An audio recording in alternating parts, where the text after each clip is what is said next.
ঠিক যা হয়েছিল বিহারে বাংলার নির্বাচনের আগে সেই ছকেই খেলতে শুরু করেছে নির্বাচন কমিশন।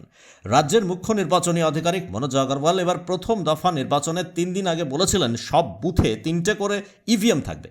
যদি কোনো বুথে ইভিএম বিকল হয়ে যায় তাহলে বাকি দুটো ইভিএম ব্যবহার করা যাবে।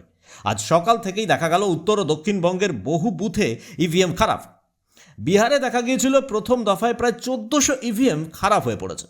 মালদা, বাঁকুড়া, বীরভূম, কোচবিহার থেকে একের পর এক ইভিএম খারাপ হওয়ার খবর আসতে থাকে। মালদার মোথাবাড়িতে ব্যাপক উত্তেজনা তৈরি হয়। কমিশনের কর্তাদের দীর্ঘক্ষণ আটকে রাখেন ভোটাররা। নির্বাচন কমিশন দ্বিতীয় কোনো ইভিএমের ব্যবস্থা করতে পারেনি দীর্ঘক্ষণ। এ নিয়ে বিক্ষোভ দেখানো হয়। কেন্দ্রীয় বাহিনীর সঙ্গে শুরু হয় ধস্তাধস্তি। ভোট শুরু হওয়ার সঙ্গে সঙ্গে দেখা যায় যে মেশিনটি বিকল আর কি, সেই জন্য মেশিনটা এখন পরিবর্তন করতে নেওয়া হয়েছে, সেজন্য দেরি হচ্ছে। হ্যাঁ, লম্বা লাইন হয়েছে।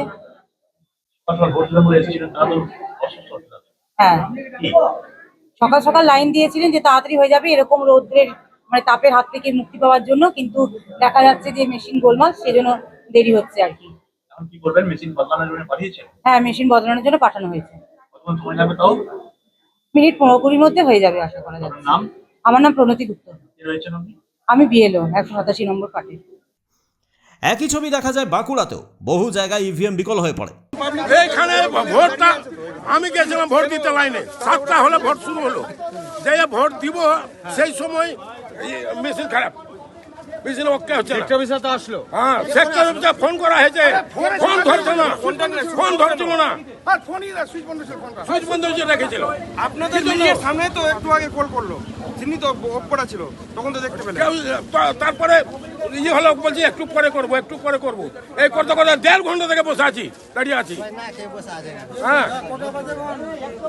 বিহারে বিরোধীরা অভিযোগ তুলেছিল ইভিএম খারাপের নামে হ্যাক করে নির্বাচন কমিশন। ভোটের ফল প্রকাশের পরও এই একই অভিযোগ করেছেন আইএনডিআই এর জোটের নেতারা। বাংলাতেও কি সেই একই ফর্মুলা ব্যবহার করা হচ্ছে, সেই প্রশ্ন তুলেছেন বহু ভোটার। ব্যুরো রিপোর্ট, পূবের কলম ডিজিটাল।